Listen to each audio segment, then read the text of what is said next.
Hello ladies and gentlemen, I am BorderWise and welcome back to From the Depths. Let's build! Where I, in a flurry of, I guess, indecision or lack of creativity, decided we haven't done one of these in a while, let's just do a quick one. Let's do a one episode let's build thingy. So that we can, I don't know, just build a craft and see what happens. And so I decided to build, let's make a starter hydrofoil type thing, because that's fun, and I'm on a real hydrofoil bender lately. And immediately you can see I'm trying to be a little bit more clever and plan ahead a little bit more than usual, by starting with the AI compartment and just slapping some detection on it so I can see, way ahead of time, how much general purpose processing power I need. And yeah, so I can know exactly how big the AI department, how big the AI compartment has to be. I think I still stuff it up at some point, and... oh no, I might be getting confused with a building stream I did the other day. It's funny, this thing, the footage you're looking at right now was recorded before the building stream where I built like a penguin tank, but the construction process was actually very similar. Like, I think I went almost exactly the same process. It's like starting with the AI compartment and doing just, you know, bit by bit, building it from the outside, from the inside to the out, and same armor scheme as well. So I think actually this is a little bit thick. I'm in the habit of like this kind of checkerboard wood metal thing that I'm in the habit of doing now. Nice cheap armor, can confirm, have tested it. It's like, pound for pound, it is kind of more cost efficient than just layering metal, so I'm very fond of it. And also, it floats. Metal has almost neutral buoyancy, wood has positive buoyancy, so if you do a layer like this, you get basically a pretty thick lump of armor, which floats quite nicely. This is probably excessive. 3 layers would probably do the trick for this. For some reason I had it in my head as like you gotta have like at least 4 layers for this thing to work, and that's not true. You don't need to do that. And yeah, so the whole point of this is meant to be a hydrofoil, meant to be cheap-ish, and just so you can get you started. And immediately, I think looking back on this thing is way too big. But like I think it is still kind of reasonably cheap. I figure it has been days since I've first recorded the footage for this. I have not a clue what I was doing. Like, you know, the things that are going to happen on screen now, that it's going to be as much a surprise to me as it is to anybody else. So, yeah, I really don't know what's going to happen here. So, yeah. And also, I'm trying to, like, one of the things I like to do when building, like, I've been doing that kind of every so often, is figuring out, like, quick and simple patterns to building. So, it's more like, I don't know, like, some people like to find optimized ways to do everything. I like to find quick ways of doing things because I'm lazy, and it's just, you know, it's fun to just knock out a ship quickly, and then it's like, it's done and finished, and it does what you wanted to do, and you get to feel good about accomplishing something. So, yeah. I actually got a comment, I don't remember who posted it, sorry, really terrible memory for names, basically saying they have trouble finishing anything in From the Depths, like building, just basically committing to finishing a craft all the way through. Admittedly, they're still kind of new at the game, but yeah, I feel that. There's been periods in which, like, you don't feel like, you know, you can't finish anything. Like, you're just not motivated to. So, the trick with that is just reel back the ambition a bit and just make, like, small things that make you happy. Like, it's still one of my favorite things to do in From the Depths. It's not make serious builds, but just essentially practice your building style, because your building style is unique to you. And you just do that by building stuff over and over until, you know, you get good at the way you do it. Because remember, in this game, there's very few hard and fast rules. There are just helpful guidelines. There are, of course, hard and fast rules. Not to contradict what I just said, but yeah, it's like when the math proves it, that's when you know. But also, you've got to be aware of how you get to the mathematical equations in question, because yeah, my favorite example of that is like pole testing. Like people, poles are okay. They're not great. They're okay. There are better alternatives. Beam slopes are apparently the hotness, and I believe it since I started using them. I'm like, oh, cool, this actually seems to work very well. And, but yeah, a lot of people, like, I'm not sure anymore. I have no idea what people are saying these days. Not everyone tells me stuff, and I don't always go looking for stuff. But yeah, so, pole armor. It's not great, but it's not bad either. It's just like last stop air gap filler type thing. It's can't benefit from armor stacking, and it has slight kinetic resistance from some angles because it's not perfectly round. Remember, it's, you know, it's a HP filler, so to speak. See, that kind of doubles as an air gap at the correct range. That's the thing. Like the mathsy people who often tested it were like, oh, right, the heat and hash goes straight through. It doesn't count as an air gap. They were testing it point blank. I've made a whole video about that, actually. So, it's called the Apology video. I highly recommend it. So yeah, that's like, you know, don't just do the math, do practical tests as well. Do multiple kinds of practical tests. That's another thing. Like, if you're not, if you can't commit to finishing something, just do a practical test. Do tests like, hang on, so what is an armor scheme that works well? Because thanks to me learning this checkerboard, wood metal checkerboard thing, by the way, learned that from Gmodism. Go watch his stuff. His stuff's great. Yeah, he tries things. I love that. Like, Gmodism is like, if you have to be 100% critical, not a master of the game, which, like, you know, I'm not a master of this game either. Like, I've never considered myself to be, but, yeah, it's like it, but he tries stuff. It's great. He tries stuff. He says, like, okay, this, I found this out, and, like, I've talked to people, and, like, you know, I've listened to people, they say this, and then I wanted to try this, etc., etc., so, yeah, go watch his stuff. He tries, he's, like, that's the thing. You gotta try stuff in From the Depths. You gotta try stuff all the time, because how will you know what you like if you don't try it? And I guess that goes for real life as well. I'm trying all kinds of plant-based milk alternatives because apparently I'm a filthy hippie and like the idea of cows suffering is bad. Not that I've ever made friends with a cow, but you know, that doesn't necessarily is a requirement. Also, I'm like, I don't know, dirty tree-hugging hippie, like the dairy industry is terrible for the environment, and basically me being openly critical about that. Oh yeah, here's a turret, by the way. Me being openly critical about that, I feel I can't do that while continuing to, like, just eat dairy products willy-nilly, because I'm like, oh yeah, dairy's bad for the environment. It's like, oh well, do you eat it? I say, oh yeah, I eat it all the time. It's like, well, why do you get to complain? I'm like, well, you know what, fair point. No one said this to me. This is just a conversation I've had with myself.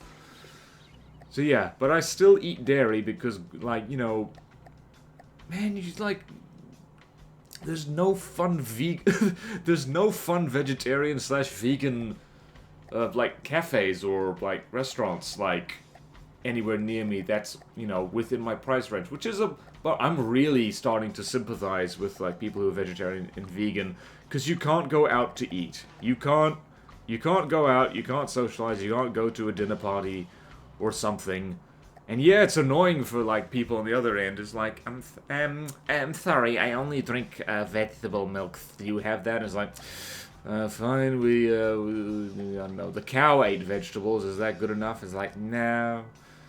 But I digress. We're building a hydrofoil, so... And I guess hydrofoil is a little bit of a misnomer for this. I love how I just instantly go to a new topic now. It's more of a, like, I guess these things act like hydrofoils. These custom rudder things are actually really strong. Not only are they are, like, physically stronger than hydrofoils, they can take more punishment, but also, because they're bigger, they don't have as high a block count, which is very convenient. They are way more expensive, though. They are way more expensive, so perhaps you shouldn't use them willy-nilly. This turret, it's interesting, my commentary can barely keep up with this sped-up footage. It's hilarious. I scrapped this turret, not to spoil anything, but I have a go at this turret, and it doesn't turn out very well. And I'm like, you know what? You must embrace your inner pancake artist. And that's what I end up doing. So yeah, it's like, you can pretty much ignore everything I'm doing right here because, like, I certainly hate it. I'm trying to be cute. And, like I said before, you gotta try new things. And one of these days I'll build a nice, wonderful deck turret, but I don't think I managed that this time, even with the second attempt. So, yeah, if you're wondering how to do a decent deck APS, this probably isn't it. And there's probably no shortage of people who will tell you that you should never do that, and to that I say, well, what if you're dumb and, like, can't plan ahead, and, like, you didn't leave room in the hull for your freaking thing? Oh yeah, so this is an alpha test, as most videos in the past little while have been, and this is me making essentially a generalizer, yeah, just a general purpose shell, just like squash head, secondary, a heat head, and a little bit of frag, just because that tends to do the trick against most things. Like, especially at low gauge, you can just stack different warheads, it's great. And this is me just like, yeah, 83 RPM is terrible, by the way, it's bad. Well, no, we're up to 100, but for a 83mm gun, that's really not much. And it just occurred to me that in real life, an 83mm autocannon is actually kind of terrifying. That would, like, you know, you can level a house with one of those, and, like, you know, just with you know, solid shells. Never mind if you put some HE in there, you could, like, you could wreck the block, so to speak. You could attack the block. That's apparently a very good movie, which I have not watched. I'm trying to remember now at what point, like, I decide, like, is this turret even worth it anymore? And the answer might surprise you, probably not. Also, that thing I was doing in alpha test with the I guess, what do you call it? Like, oh yeah, there we go. We say bugger it, we're not doing that anymore. So we embrace our inner pancake. So yeah, that thing is still a work in progress, by the way. Very much not finished yet, and it is very buggy. I finally remembered to save. Was that the first time I saved this thing? I'm pretty sure some people were biting their nails about that, thinking, you gotta save, you gotta save. From the Depths likes to do a Microsoft Office thing and sometimes go like, and just die on you. That has happened. That happened when I was just building a cram cannon for fun the other day. You know what I should do? I should do a video talking about, like, you know, a kind of sequel. I've already done a video talking about, like, things I'd like to see done for cram cannons, but I just remembered I should probably hold off on that, because there's stuff planned for them already. They're going to be updated a bit. And I just remembered I haven't looked at that. And I just remembered I'm trying an armor scheme on this thing that's probably really stupid, so please be nice to me. Basically, the idea is that, alright, so how do you want your spaced armor to work? And that's, because I do want a double layer of stacked armor on the outside, and, yeah, it just occurred to me, like, yeah, like, slopes don't really do that very well. Like, the top half of the slope doesn't have a good armor stacking bonus, so what I did was not smart, and you should probably not do it, because, like I just said, it's not smart. The APS is actually okay, though. It's not great. Don't expect miracles from this. I wasn't expecting miracles from this, except then I was. I do that. I'm like, oh, no, alright, like, this isn't gonna be too much. But then I expect it to move heaven and earth for me, and I get salty when it doesn't, so really, I'm the silly one in this whole equation. Right, so we got all that, and we assigned to all. Did that actually work? Yes, it does. What are we, 60mm? And now we're going to... I do love how fast I need to play with 18mm APS some more, because they're not great. They're not great. I guess you get the most efficient shells, like, at higher gauges pretty much all the time, but they're fun. And you can make such a tiny brrt gun, and, you know, tiny gun goes brrt, and it's fun. And it's fun to just, like, you know, mince a flying squirrel with just this tiny, tiny little gun that goes brrt. And it's just fun because 18mm belt-fed loaders, they load so quickly. It's great. And over 200, yeah, like 260 RPM. It's okay. It's not great. This turret is definitely not something I'd mount on anything other than a not entirely serious build like this. This is the kind of thing is like, aha! Alright, so that's... interesting fact, because the footage is sped up there, I forgot for a second why Past Me did that, and that is because it's basically the turret moves too slowly. It is not the whatchamacallit, it's the turret rotation speed. Yeah, you want bigger ones for that. Because the heavier the turret, the slower it moves. And I didn't do the thingy. I was kind of thinking that I'd replace the blocks that turret's sitting on with metal, but I guess I didn't. I guess I'm the silly one. I'm the silly one. I'm the one who... Oh, there I did it. Yay. Never mind, I'm not the silly one. I'm not the one who sills. What is sills, anyway? Now I'm wondering what the etymology of the word silly. I'm guarantee you that it's a silly story because it's an English word. And once again, we've... Okay, belt feds. Belt feds. Belt feds need time to load. I need to use belt fed loaders more often because I actually don't use them that often.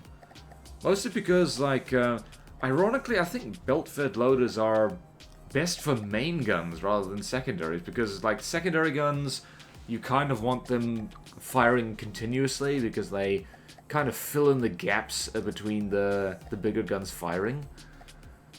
Which is interesting, which, I mean, I guess it means that the white flayers have the most sensible belt feds, except not really, because they're crazy. I guess also, like, a belt fed's low gauge main gun is great because it means that lambs and shields don't really do much against them. I mean, actually, if you make just a giant burp gun, so to speak, just it has a bunch of belt feeders that goes brrr, and you just load that with disruptor shells and frag. I think that's already like a... Yeah, disruptors, frags, maybe secondary heat, and like, you know, that thing would probably make mincemeat of most things in the game. See? Like, you know, this is from the depths. You can try stuff, you can make stuff work. Also, that is a very secure little... that is a very secure antenna thing. I think, I don't remember, but I think this thing does get bombed in the face at some point during a later test. And that turret cap just kind of shrugs off like a max gauge cramshell. I mean, it wouldn't be able to take more than one, but the fact it can take one is not bad for such a... not a very big and kind of crappy vehicle. Oh, which reminds me, they're trying to get this thing moving is hilarious. So, yeah, very... Yeah, this is the kind of the problem with me, is like, if you make starter boats like this, you can't skimp on the armor, but at the same time, you can't overdo the armor. This thing is probably a little bit bigger than it needs to be. Oh, never mind, new topic. I love putting rubber on my barrels now. Remember, you gotta use rubber for protection. Huh? Huh? Oh yeah, see, that is a very well protected turret. It will not... well, I mean, now I put some literal protection on because I'm very fond of barrel guards these days as well. Just a little bits of extra metal around the barrel, so making the difference between something hitting the barrel straight and... Oh yeah, what happened here? Oh, I was talking to my sister. She was... What was she doing? What was I doing?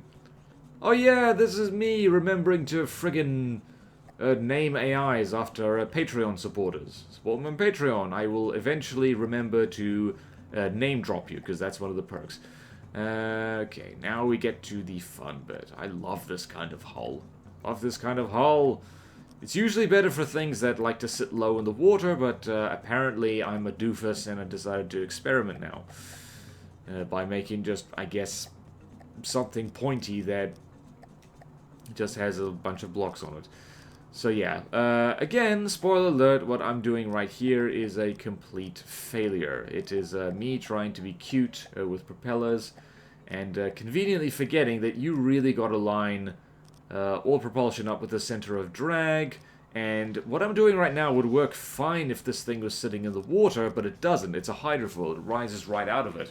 So this is already a hiding to nowhere. So yeah. Oh boy. Yeah. And I could have just copy pasted that. I think that's what I. Yep, there I go. There you did well, BorderWise. Alright, so I think, in this case, firstly, the damn thing... oops. Firstly, the damn thing doesn't steer right, because I didn't set up the... didn't set it up correctly. Alright, so now we're finally in Prototype Town. Gun Skimmer. There we go. And, of course, we gotta put a flag, so I remember which end is which. And we do the maneuver thingy, broadside, 2.0... And I forgot that I set the minimum range to be that long. You want to be careful with that. Generally, like, it's... I say this, I've had battleships keep crashing into each other a lot, but it's generally a good idea not to set your minimum range too high. Oh boy. And that's me instantly seeing, like, okay, nope, that's bad. That's bad. Yeah. That's bad. Yep, that's very bad. Also gotta change that one. Because if you don't, it's bad. Alright, is that correct? Alright, is that correct? Is that correct? Whee! And the thing comes out of the water, and then the propulsion is too under the center of drag, so that is a miserable failure. This was meant to be a quick build, but when you try new stuff, it's not quick, because you learn the hard way. I think I also take, like... I'm trying to remember now. Do I... How many freaking attempts do I have at this? Because I'm thinking, like, alright, let's try something else now. Let's have pivots like that. That looks really ugly, by the way, and I fully acknowledge that, and I should change it. So, let's do... What are you doing? What are you doing? I think, yeah, like you know, you can kind of guesstimate the position of the line of drag, and I kind of don't do that, and yeah, so now it's too high. Now it's too high, that's no good. No good whatsoever. And now I'm trying to figure out, like, why my propeller is funny. Why is my propeller funny? There we go. Fixed it.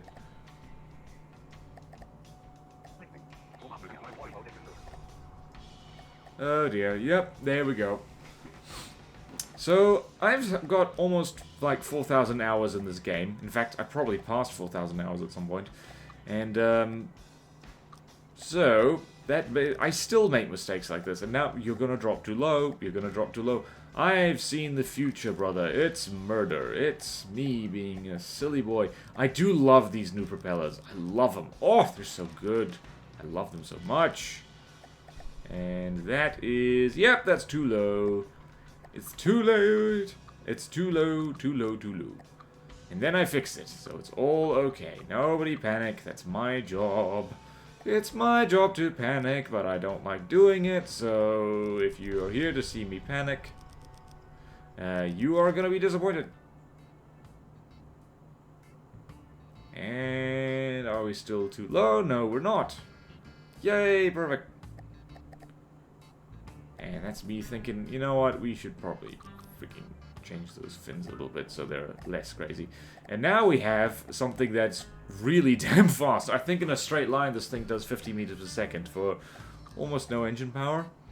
But you do need pitch control just so it doesn't fly off into orbit. So that's important. So you can deal pitch angle, fixed string. You can reverse, so That's a hydrofoil. That thing is dancing on the water like a dancey boy. Very dancey. Dancey dance, dancey dance. It's a dancey macabre, except not that macabre. Now we are apparently putting Rambot in a slightly more secure position. There we go. There we go, there we go. Whee! Jumps out of the water like a silly person. There we go. Slightly pointy. That's essential. Yep, there we go. Wow, actually, this thing's faster than I remember. Went almost 60 meters per second. And I think... Yep, I am going to... trimming the propeller a little bit. Just so... if the thing runs aground, it doesn't go completely cuckoo crazy. So yeah, like, that's pretty much the gist of it. It's going brrrr. It's kind of doing stuff to a Marauder, you know, clipping blocks off here, there, and everywhere. I've already forgotten how expensive this thing is, or rather, how not expensive it is. Okay. Are you gonna do the V menu thing? I actually really like this thing. I want to do it again. That's the thing, if you like a craft, build it again. Build it over and over again. That's me looking at that. Oh yeah, and it's a super cavitation base just to, you know, just so I can do things. What's that angle? That's me fixing everything but the thing I should be fixing. I do like that turret though. I love me a round turret.